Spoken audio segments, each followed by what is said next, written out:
الحمد لله الذي أنزل القرآن هدى للمتقين وأرسل رسوله رحمة للعالمين صلاة وسلاما على سيدنا محمد صلى الله عليه وسلم وعلى آله وصحبه ومن اتبعه إلى يوم الدين. اللهم ارزقنا فهم النبي وحفظ المرسلين وإلهام الملائكة المقربين وإلى حضرة النبي المصطفى رسول الله صلى الله عليه وسلم. الفاتحة. أعوذ بالله من الشيطان الرجيم. بسم الله الرحمن الرحيم. الحمد لله رب العالمين الرحمن الرحيم مالك يوم الدين. إياك نعبد وإياك نستعين. اهدنا الصراط المستقيم صراط الذين أنعمت عليهم غير المغضوب عليهم ولا الضالين. آمين. Bapak Ibu sekalian yang saya hormati, yang Allah muliakan, Pak Camat, Pak Kapolsek, Pak Irman, para kiai, para junjungan, seluruh ulama, pengurus masjid dan seluruh jamaah yang saya hormati, yang Allah muliakan. Alhamdulillah wa syukurulillah. Saat ini kita berada di tempat yang terbaik, yaitu masjid. Khairul biqa al-masajid. Begitu sabda Rasulullah sallallahu alaihi wasallam, sebaik-baik tempat di muka bumi ini adalah masjid. Kenapa masjid merupakan tempat yang dinyatakan oleh Rasulullah SAW sebagai tempat yang terbaik? Karena masjid adalah rumah Allah Subhanahu wa ta'ala. Oleh karena itu, ada satu hal yang berbeda ketika seorang muslim di masjid dengan di tempat lain, yaitu disunnahkan untuk beriktikaf. Iktikaf itu bukan hanya sunnah Ramadan saja. Setiap masuk masjid dan di situ berdiam paling tidak seukuran 2 rakaat sholat sunnah, maka itu sudah disunnahkan untuk iktikaf, agar diamnya di masjid bernilai ibadah. Di samping ibadah sholat, ngaji dan lain-lain, jangan lupa niat beriktikaf. Saya ingin cek siapa tadi yang sudah niat iktikaf.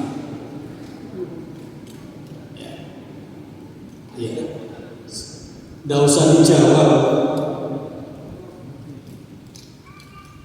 Senyum itu saya sudah paham, itu sebuah pengakuan.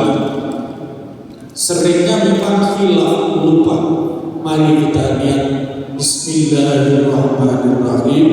Nawaitul i'tikafa fi hadzal masjid sunnatan lillahi ta'ala.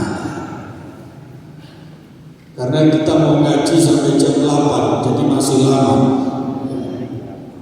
Baik, yang kedua, kita bersyukur kita berada di bulan Rabiul Awal.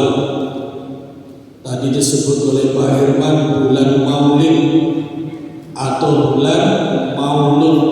Apa bedanya? Kalau Maulid itu adalah waktu, kalau Maulud itu adalah orang. Maulud orang yang dilahirkan, dalam hal ini adalah Rasulullah Sallallahu Alaihi Wasallam. Itu bahasa Arab. Kalau yang melahirkan istilahnya apa? Al-Walid, orang yang melahirkan. Makanya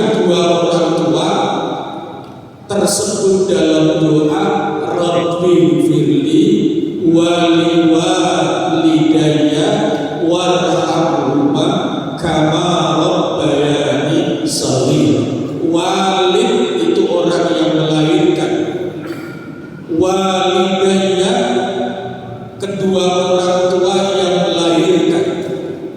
Jadi meskipun yang melahirkan itu ibu, tapi bapak dianggap melahirkan walid. Makanya kedua orang tua istilahnya adalah walidayya, kedua orang tua saya. Nah, kedua orang tua ini, ibu bahasa Arabnya ummi, bapak bahasa Arabnya abun dan abi. Tapi satu pasang ini istilah Al-Quran adalah walidayya, sehingga ada doa Rabbi ghfirli waliwalidayya warhamhuma kama rabbayani shaghira. Itu ada hubungannya dengan maulud, orang yang melahirkan walid. Nah, kalau waktu itu adalah maulid, maka kalau ketemu orang Arab setelah assalamualaikum waalaikumsalam kaifal hal alhamdulillah, mungkin mereka akan tanya fetal maulid, artinya Anda dilahirkan di mana?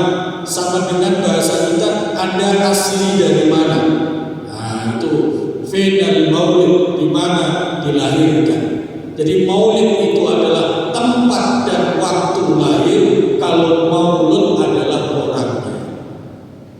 Lam yalid wa lam yulad wa lam yakul lahu kufuwan ahad.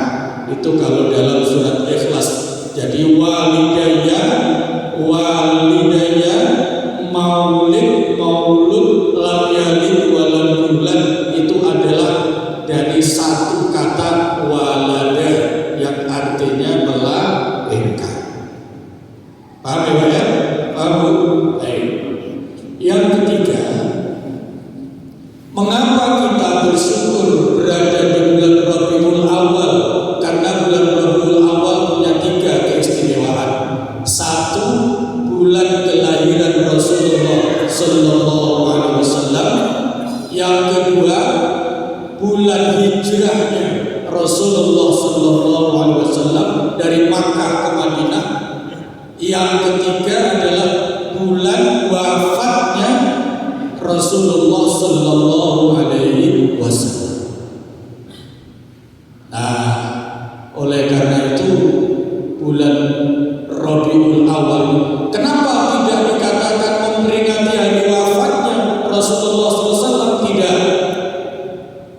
karena tidak ada peristiwa wafat kalau tidak ada peristiwa lahir. Oleh karena itu yang diperingati adalah hari kelahiran Rasulullah SAW. Yang kedua, karena hari wafatnya Rasul itu adalah hari bela sungkawanya dunia, seluruh makhluk menangis karena wafatnya Rasulullah Sallallahu Alaihi Wasallam. Walaupun di balik itu layak disyukuri bukan wafatnya, tetapi adalah peristiwa kesempurnaan agama Islam. Karena apa? Rasulullah hadir adalah untuk menyampaikan risalah Islam. Kalau ternyata Rasulullah wafat, berarti Islam sudah sempurna.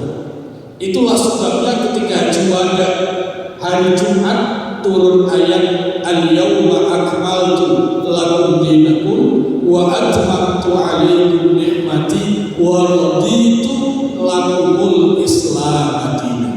Jadi orang-orang yang beragama Islam berarti orang-orang yang diridhoi Allah Subhanahu wa ta'ala. Itulah 3 peristiwa penting terjadi di bulan Rabiul Awal. Oleh karena itu bulan ini merupakan bulan istimewa.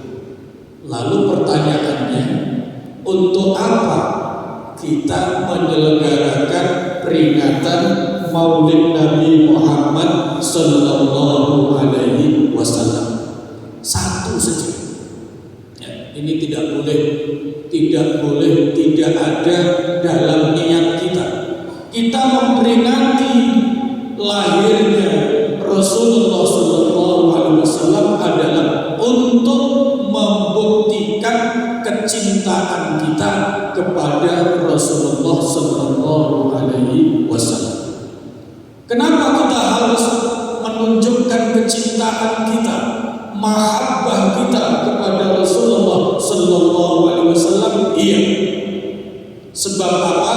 Sebab mahabbah kepada Rasulullah adalah jalan untuk bisa ke surga. Sangat-sangat jelas hadis riwayat Imam At-Tirmidzi, man ahabbani kana ma'i fil jannah. Siapa yang menyintaiku maka layak bersamaku ke surga. Nah, untuk membuktikan kecintaan kepada Rasulullah sallallahu alaihi wasallam, salah satunya adalah menyelenggarakan peringatan Maulid Nabi Muhammad sallallahu alaihi wasallam. Jamaah sekalian yang Allah muliakan, bagaimana caranya menyintai Rasul? Nah, ini yang paling penting.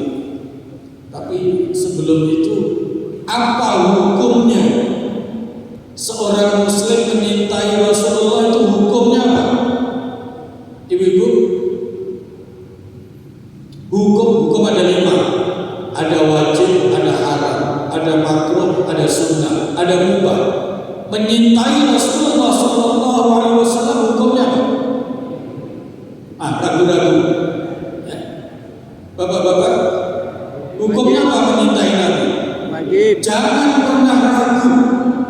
Seorang muslim beriman wajib hukumnya menyintai Rasulullah sallallahu alaihi wasallam. Satu saat sahabat Umar itu sedang bersama Rasulullah. Tiba-tiba tangannya digenggam oleh Nabi. Tentu itu sesuatu yang istimewa.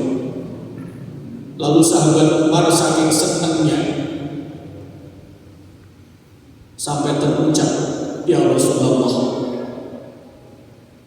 la anta ahabbu ilayya, engkau lebih aku cintai dibandingkan yang lain, illa nafsi, kecuali diriku sendiri. Mudah-mudahan Bapak Ibu paham maksudnya. Sahabat Umar menyatakan, wahai Rasulullah, engkau adalah orang yang paling aku cintai dibandingkan seluruhnya yang lain, kecuali diriku sendiri. Artinya apa? Sahabat Umar mencintai dirinya, menyintai Rasulullah sama dengan kecintaan kepada dirinya. Apa jawabannya? La, tidak. Oh, kaget sahabat, kaget. Rasul menolak. Kenapa menolak? Ternyata turun wahyu. Nanti dicek di surat At-Taubah. Qul in kana aba'ukum wa abna'ukum, dan seterusnya. Katakanlah, wahai Muhammad, sampaikan ke umatmu, kalau bapakmu, anakmu, sahabatmu,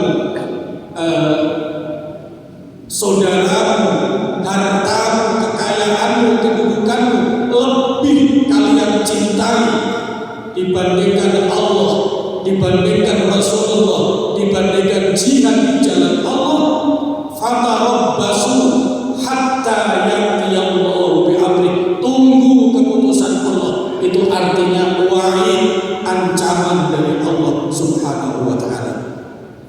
Orang yang menyintai Rasulullah, Allah, dan jihad di jalan Allah, dinomor-duakan, lebih menyintai yang lain. Kalau dibalik, kalau ada orang yang kecintaannya kepada dunia melebihi kecintaannya kepada Allah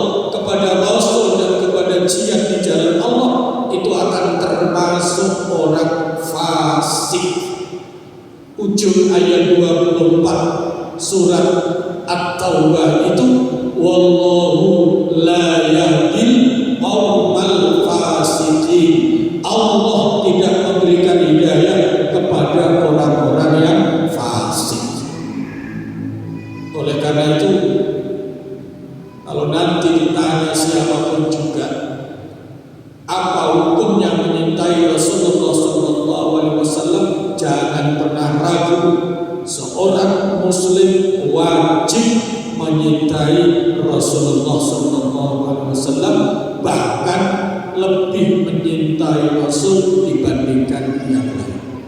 Nah, caranya ada 5. Catat baik-baik.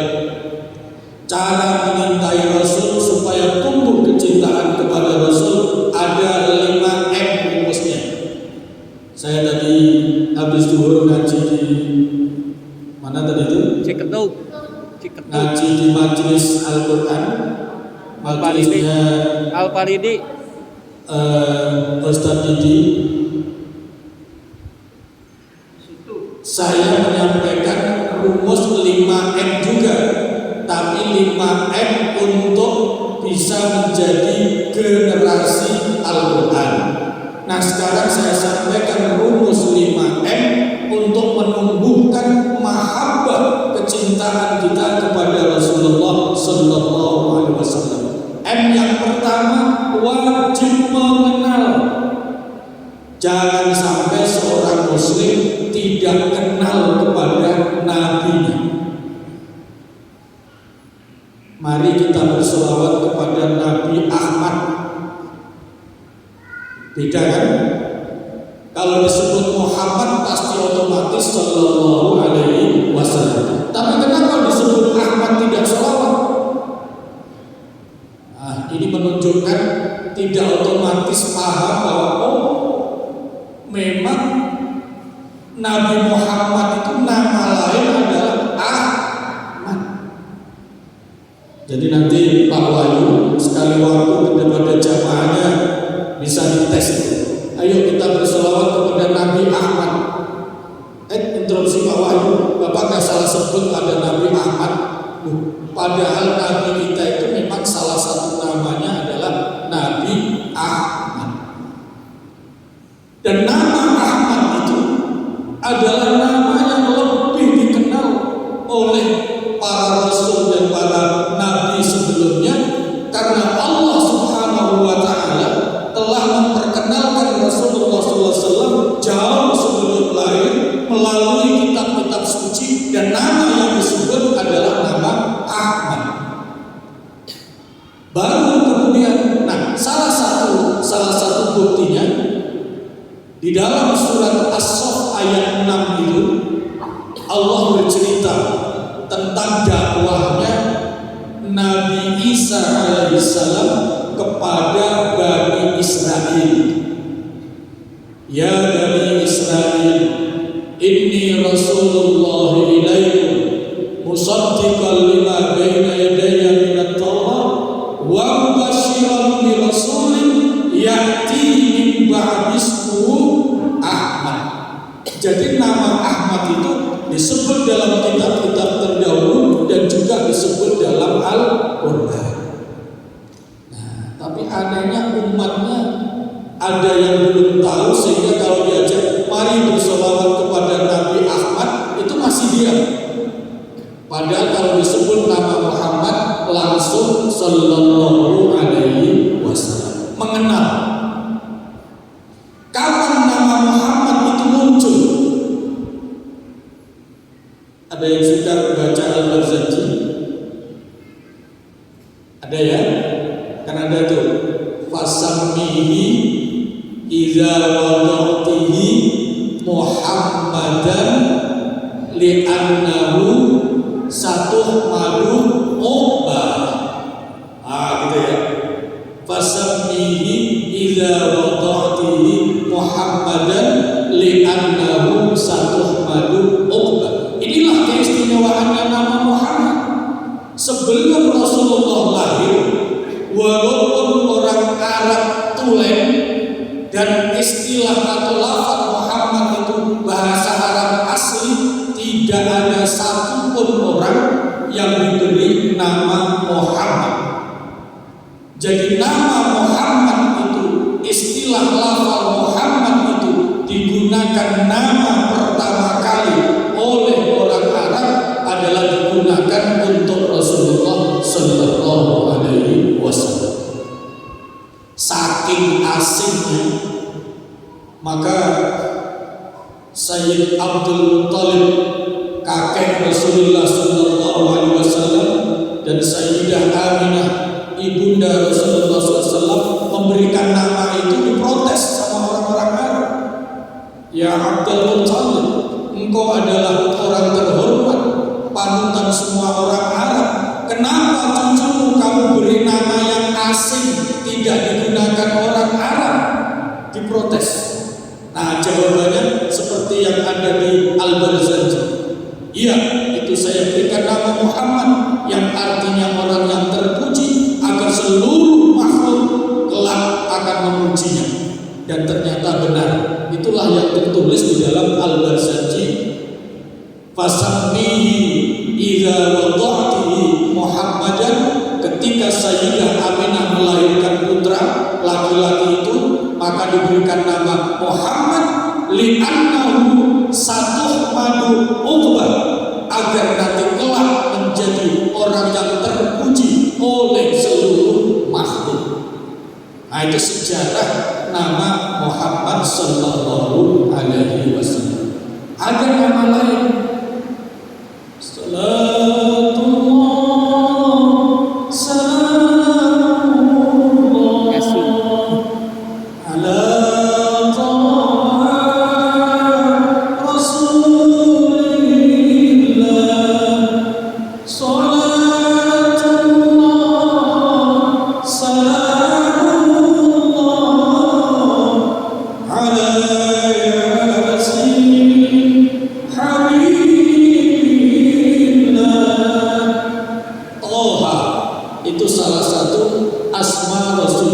sallallahu alaihi wasallam. Yasin itu salah satu nama Rasulullah sallallahu alaihi wasallam. Makanya para ahli tafsir ada surat Thaha, itu sebagian ulama menyatakan itu adalah Allah memanggil Rasulullah sallallahu alaihi wasallam. Thaha, wahai Muhammad, ma anzalna alaikal Qur'ana litashqa, saya mewahyukan Al-Qur'an untukmu ini bukan untuk kamu celaka, tidak, tapi adalah untuk mendapatkan hidayah dan seluruh umatmu. Thaha di situ maksudnya adalah Rasulullah sallallahu alaihi wasallam. Begitu juga Yasin, Yasin wal Qur'anil hakim, maka innaka laminal mursalin. Yasin itu adalah nama Rasulullah sallallahu alaihi wasallam, dipanggil oleh Allah, maka kemudian dinyatakan innaka, sesungguhnya engkau laminal mursalin, adalah termasuk para Rasul Allah Subhanahu wa taala. Itu nama-nama Rasulullah sallallahu alaihi wasallam. M yang pertama, mengenal. M yang kedua, untuk bisa tumbuh kecintaan mahabbah kepada Rasulullah SAW adalah menyebut, mengenang, mengingat-ingat dengan cara memperbanyak membaca sholawat. Barang siapa yang ingin dianggap sebagai orang yang menyintai Rasulullah, maka perbanyaklah membaca sholawat. Innallaha wa malaikatahu yusholluna 'alan nabi ya ayyuhalladzina amanu shollu 'alaihi wa sallimu taslima. Sampai di sini masih saja ada yang silang sengketa, saling menyalahkan Sayyidina atau tidak. Nah, masih ada itu. Kalau baca sholawat pakai Sayyidina apa tidak? Nah, kalau mau mengikuti Nabi, setelah turun ayat tadi, innallaha wa malaikatahu yusholluna 'alan nabi ya ayyuhalladzina amanu shallu 'alaihi wa sallimu taslima.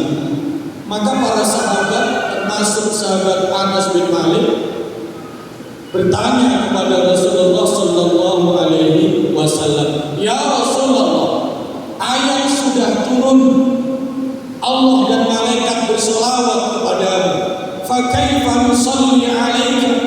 Kalau begitu bagaimana saya harus berselawat kepadamu? Nah, karena Nabi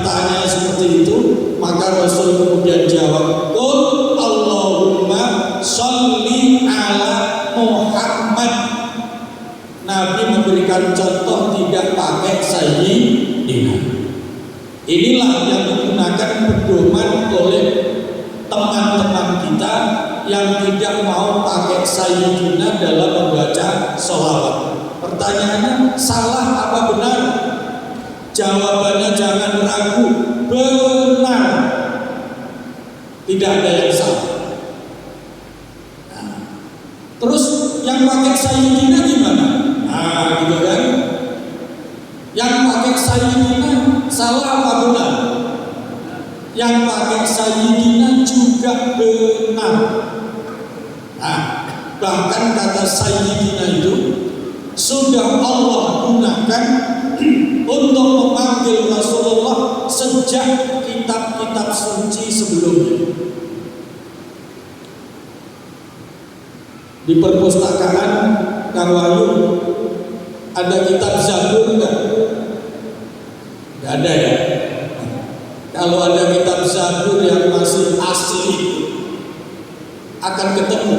Di sana Allah berfirman kepada Nabi Daud alaihissalam, "Ya Daud, sayati min ba'dika nabiyyun ismuhu Ahmad wa Muhammad, sayyidan shadiqan." Wahai Nabi Daud, ketahuilah olehmu, ini firman Allah kepada Nabi Daud dalam kitab Zabur. Apa dawuhnya Allah? Sayati min ba'dika nabiyyun ismuhu Ahmad wa Muhammad. Bakal datang seorang nabi sesudahmu namanya Ahmad. Ini cocok dengan ayat 6 surat As-Saff. Apa lanjutannya? Siapakah Ahmad Muhammad itu? Sayyidan shadiqan. Dia adalah pemimpin panutan imam shadiqan yang jujur. Jadi kata sayyid itu sudah Allah gunakan sejak dalam kitab-kitab terdahulu. Inilah yang kemudian menjadikan alasan ulama membaca sholawat dengan Allahumma sholli ala sayyidina Muhammad. Itu alasan pertama. Lebih konkret lagi, ini jarang diungkap. Lihat di dalam surat An-Nur. Lihat di dalam surat An-Nur ayat kedua terakhir. Dalam surat An-Nur itu tegas Allah melarang, la taj'alu du'a ar-rasuli bainakum kadu'a'i ba'dikum ba'd. Sahabat-sahabat, karena waktu itu wahyu diturunkan kepada Rasulullah SAW, alamatnya untuk para sahabat Nabi, yang berarti untuk umat Rasulullah Sallallahu Alaihi Wasallam. Apa seruan Allah? La taj'alu, janganlah kalian menjadikan doa ar-rasuli, panggilan kepada Rasulullah, bainakum antar kamu sekalian, kadu'a ibadikum ba'do, seperti kalian memanggil teman kalian. Muhammad, memang Muhammad itu ponakanmu. Nah, itu larangan Al-Quran. Jangan memanggil Nabi dengan panggilan tanpa penghormatan seperti kalian memanggil teman kalian. Coba saya tanya di ruangan ini, ada yang berani manggil Pak Irman gitu, berani? Gak ada. Ditanggung, gak ada yang berani. Kepada manusia saja itu tidak pantas, tidak sopan memanggil nama. Pasti harus ada Pak, ada Akang, ada ajengan dan lain-lain. Apalagi kepada Rasulullah Sallallahu Alaihi Wasallam. Nah, itulah sebabnya panggilan kehormatan yang paling terhormat untuk tradisi Arab adalah ya sayyidi, wahai panutanku, wahai junjunganku, wahai tuanku. Kalau perempuan adalah sayyidati, maka disingkat menjadi Siti. Ya, itu aslinya sayyidati, wahai wanita panutanku, pemimpinku. Jadi Allahumma sholli ala sayyidina Muhammad itu punya dasar sejarah dan juga punya dasar dalam Al-Quran. Makanya yang pakai sayyidina jangan ngata-ngatain yang tidak pakai sayyidina dianggap orang kurang sopan. Yang tidak pakai sayyidina juga jangan ngata-ngatain yang pakai sayyidina dengan dikata-katain bid'ah. Jangan, karena dua-duanya punya dasar baik sejarah maupun ayat-ayat Al-Quran. Jadi kalau begitu pakai sayyidina bagus, tidak pakai sayyidina juga benar.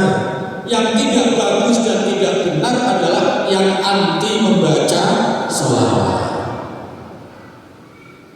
Apalagi sholawat itu kan luar biasa, lagunya saja bisa beraneka ragam. Tadi salatullah salamullah itu kan salah satu lagu sholawat. Maulaya sholli wa sallim daiman ala habibika khairil khalqi kullihim. Itu kan huwa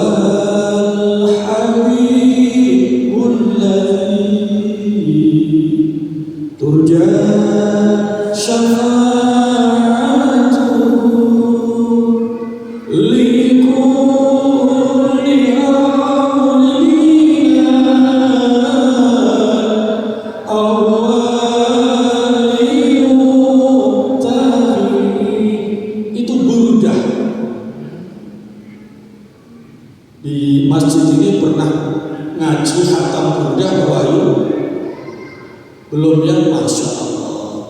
Kalau Bapak Ibu ngaji burdah dari awal sampai akhir, apalagi kalau ngajinya itu habis isya sampai subuh, Masya Allah, pasti berlinang air mata. Karena burdah itu adalah syair-syair indah, memuji Rasulullah dengan sholawat, tapi di dalamnya itu syarat penuh dengan pelajaran-pelajaran tasawuf, menggores dan mengoyak hati, terutama orang-orang yang banyak berbuat dosa. Itu al-burdah. Sholawat luar biasa. Mungkin di Wanayasanya juga ada yang pelanggar sholawat.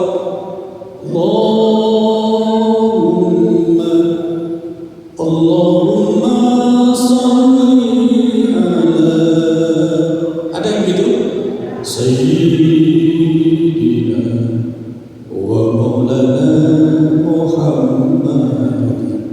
Ada yang bisa begitu? Iya. Itu langgam-langgam sholawat 1001 macam. Dengan itu karena adalah memuji Rasulullah SAW, itu adalah salah satu cara untuk menghidupkan, menguatkan mahabbah kita kepada Rasulullah SAW. Yang ketiga, merasakan hadirnya Rasulullah SAW. Dengan cara apa? Dengan cara merasakan manfaat berkahnya ajaran-ajaran Rasulullah SAW. Belum melaksanakan, merasakan saja. Kalau manusia tidak bisa merasakan kehadiran Nabi, itu sungguh luar biasa, kalah dengan hewan dan ayam yang merasakan hadirnya Rasulullah SAW. Karena apa? Di dalam Al-Quran, wa ma arsalnaka illa rahmatan lil alamin. Muhammad, saya tidak mengutusmu kecuali sebagai rahmat bagi seluruh alam. bukan hanya untuk manusia. Kalau begitu, hewan pun merasakan rahmat kehadiran Rasulullah Sallallahu Alaihi Wasallam karena ajaran-ajaran yang dibawa oleh Rasulullah Sallallahu Alaihi Wasallam. Contoh yang paling gampang, Rasulullah bersabda, "Idza dzabhtum fa ahsinul dzibha." Kalau kalian potong ayam untuk peringatan Maulid Nabi, potong ayam untuk Idul Fitri, potong ayam untuk hajatan dan lain-lain, fa ahsinul dzibha. Potonglah dengan potongan yang baik. Cara menyembelihnya harus menyembelih yang baik. Sampai Rasulullah SAW memberikan caranya. Caranya bagaimana? Wal yuhidda syafqatahu. Pisaunya harus diasah dulu sampai tajam. Ukuran tajam pisau untuk memotong hewan itu adalah untuk nyukur bulu tangan itu dicek dulu. Kalau pisau untuk nyukur bulu tangan sudah bisa, berarti itu sudah tajam untuk memotong hewan. Kalau sudah tajam seperti itu, wal yurih dzabihatahu, dan kalau motong yang pelan-pelan, tidak boleh seperti gergaji kayu. Tidak boleh, haram hukumnya itu. Ini menunjukkan kepada ayam dan hewan saja mereka merasakan rahmat atas ajaran Rasulullah Sallallahu Alaihi Wasallam. Apalagi manusia, lebih-lebih ibu-ibu. Rasulullah pernah bersabda, "An-nisa imadul bilad." Wanita itu tiang negara. Idza salahatil bilad, kalau wanita-wanitanya baik, maka negara akan baik. Wa idza fasadatil bilad, kalau wanita-wanitanya rusak, maka negaranya juga ambruk. Apa rahasianya sampai Rasulullah Sallallahu Alaihi Wasallam bersabda seperti itu? Rahasianya adalah tidak ada pemimpin negara yang tidak terlahir dari kaum wanita. Maka wanita yang baik akan melahirkan orang baik, dan orang baik kalau jadi pemimpin negara akan menjadi pemimpin yang baik, maka akan tegak negaranya. Kalau wanitanya buruk, tidak salihah, maka akan melahirkan anak yang tidak baik. Anak yang tidak baik kalau jadi pemimpin lebih tidak baik lagi. Itulah rahasianya sampai-sampai Rasulullah SAW mengangkat derajat kaum wanita diibaratkan sebagai tiang negara. Itu M yang keberapa? M yang ketiga, untuk menumbuhkan kecintaan kepada Rasulullah SAW hendaknya merasakan hadirnya Rasulullah SAW dengan cara merasakan keberkahan, kemanfaatan ajaran Rasulullah Sallallahu Alaihi Wasallam. M yang keempat, meneladani akhlak Rasulullah Sallallahu Alaihi Wasallam. Ini jelas tadi ayatnya dibaca oleh qari, laqad kana lakum fi Rasulillahi uswatun hasanah. Meneladani Rasul ini yang makin hari makin berat. Kalau meneladani di masjid kira-kira ringan lah, apalagi masjid yang demikian megah dan indah. Apa yang sulit meneladani Rasulullah SAW saat ini? Yang paling sulit adalah hidup sederhana. Itu adalah yang paling tidak diteladani oleh umat Rasulullah Sallallahu Alaihi Wasallam. Rasulullah itu sangat sederhana hidupnya, tetapi umatnya berlomba-lomba ingin menjadi orang yang paling kaya. Saking inginnya menjadi paling kaya, sampai-sampai melakukan, menghalalkan segala cara untuk menjadi kaya. Itu sebabnya Rasulullah SAW mengancam, barang siapa umatmu yang tidak peduli halal haram dalam mencari rizki, maka ingat, Allah pun juga tidak akan peduli dengan cara apa dan melalui pintu mana akan dilemparkan ke neraka. Dan orang yang menghalalkan segala cara untuk kaya itu adalah orang yang tidak mau hidup sederhana. Masya Allah. Bapak Ibu, kalau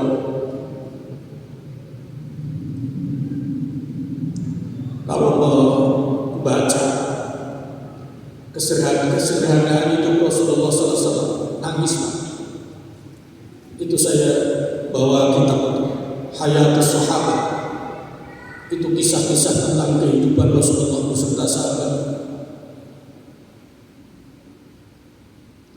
Allah Maha Tahu, Rasulnya ini adalah teladan yang baik. Kalau boleh kita bahasakan, sampai Allah melihat Nabi itu iba, saking sederhananya kehidupan.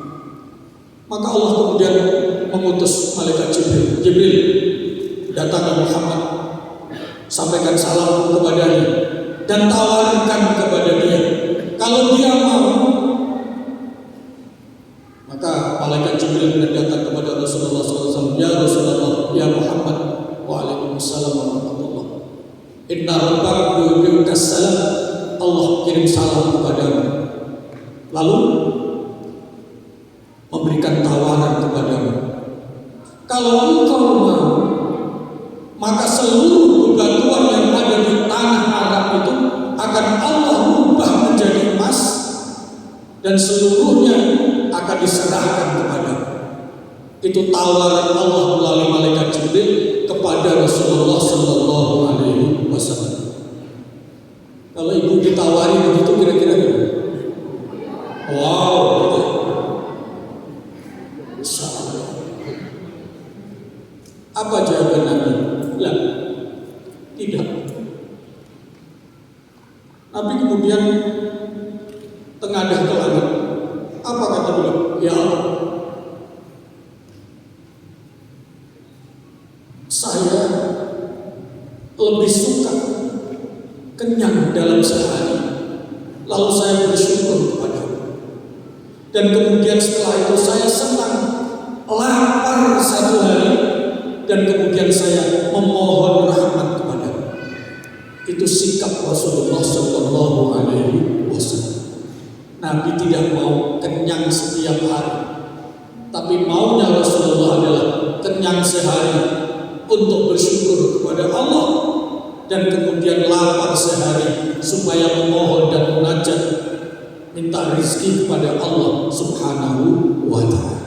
Itu kesederhanaan hidup Rasulullah Sallallahu Alaihi Wasallam. Sehari makan, sehari tidak. Saya kira jamaah di sini juga ahli puasa Daud ya. Ya Pak ya. Sehari puasa, sehari tidak. Sudah biasa ya puasa Daud ya. Alhamdulillah. Itu kesederhanaan Rasulullah Sallallahu Alaihi Wasallam. Itu yang keempat. Bagaimana tidak muncul, tidak timbul kecintaan kepada Rasulullah SAW dengan membaca sejarah-sejarah yang menjadikan kita seperti itu. Itu M yang keempat, meneladani akhlak Rasulullah SAW.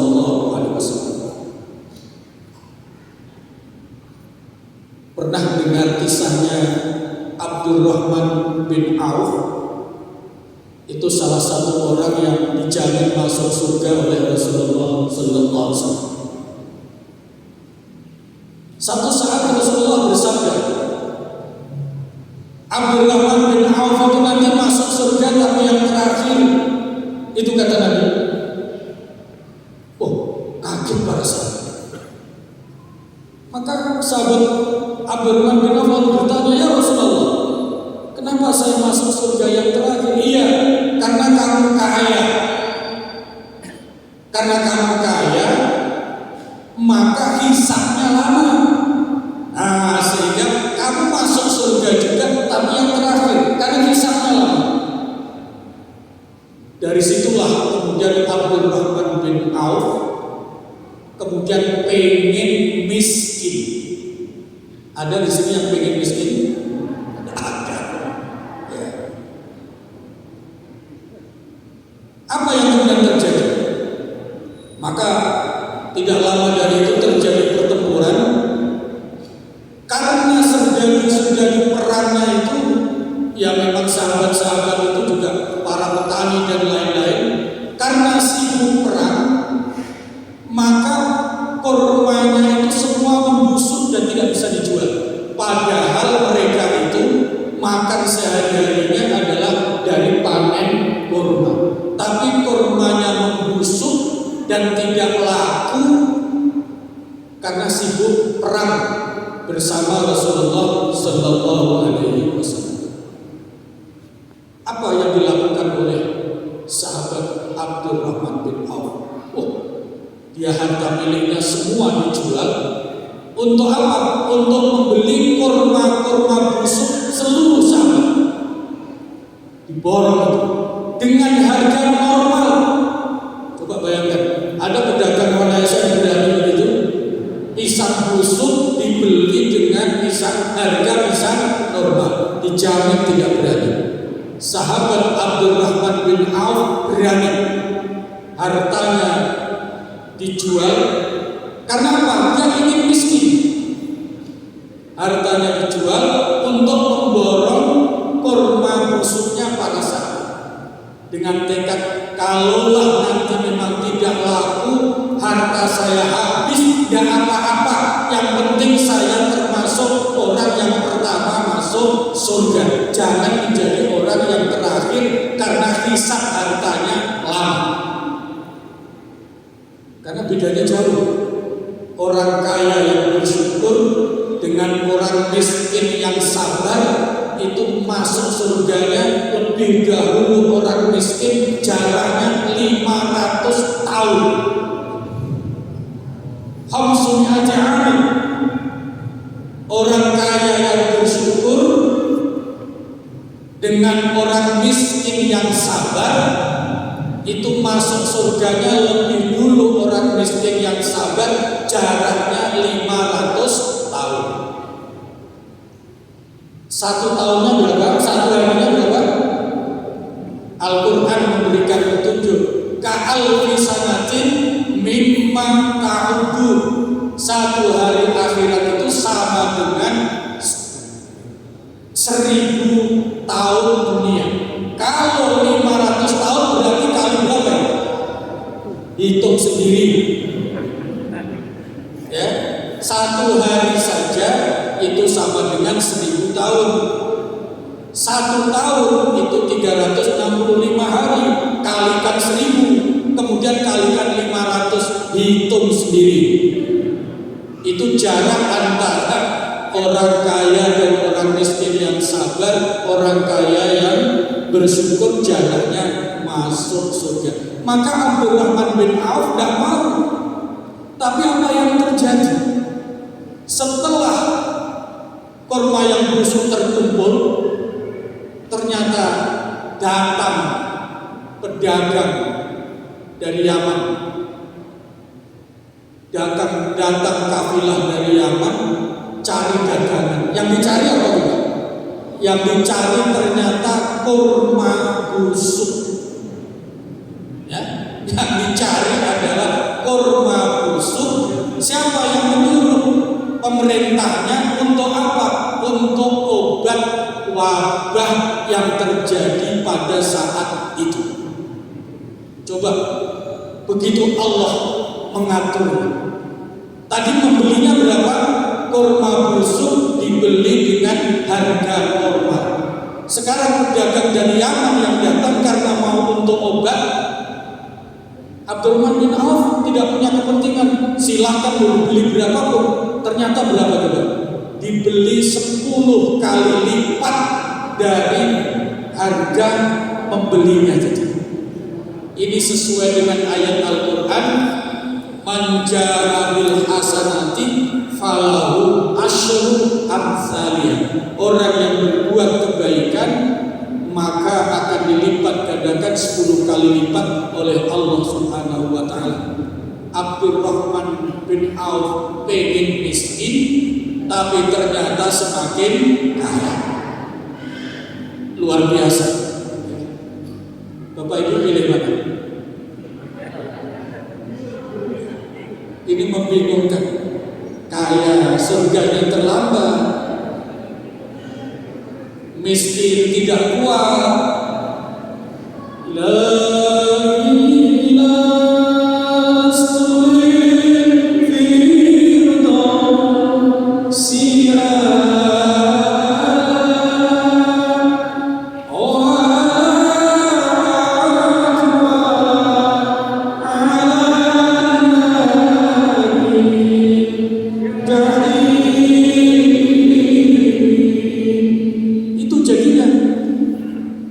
Ingin masuk surga, merasa amalnya tidak nyampe, ditawari neraka, merasa tidak kuat.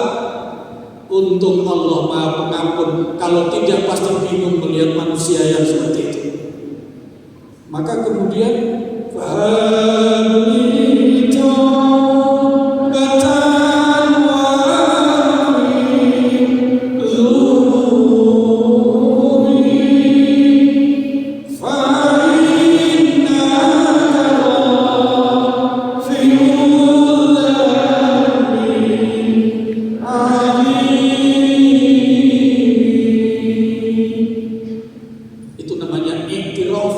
sakir kesadaran.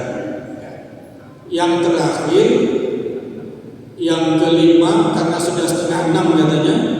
Yang terakhir, M yang kelima adalah apa? Yang pertama mengenal, yang kedua menyebut banyak sholawat, M yang ketiga merasakan hadirnya Rasul, M yang keempat meneladani akhlak Rasul, M yang kelima menjaga sunnah Rasulullah Sallallahu Alaihi Wasallam. Saya kira kalau kita bisa melakukan 5M ini, jelas kita akan termasuk orang yang mahabbah, cinta kepada Rasulullah Sallallahu Alaihi Wasallam. Dan kalau sudah begitu akan menjadi tiket kita masuk surga. Sebab Rasulullah SAW bersabda, man ahabbani kana ma'i fil jannah. Siapa yang menyintaiku akan bersamaku di surga. Allahumma amin. Saya kira itu ngaji kita sudah 8:30. Mudah-mudahan bermanfaat. Kita tutup dengan doa Bismillahirrahmanirrahim. Allahumma barik lana fi umrina. Wahai Allah, berkailah umur kami.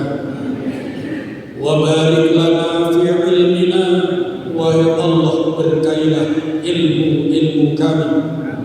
Wa barik lana fi a'malina. Berkailah amal-amal dan karya kami. Wa barik lana fi rizkina.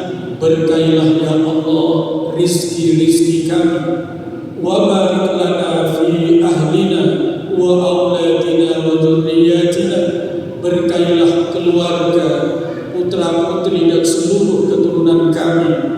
Wa barik lana ya Allah fi kulli ma a'taitana. Berikanlah keberkahan apapun yang Engkau karuniakan kepada kami. Allahumma tawwil a'malana fi sihhati wal afiyah. Wahai Allah, panjangkan usia kami dalam keadaan sehat wal afiyah. Wa tawwil a'malana fi najah was sa'adah. Panjangkan usia kami ya Allah senantiasa dalam sukses dan bahagia. Wa tawwil a'malana fil ibadati wal khairi was salamati wa husnil khatimah.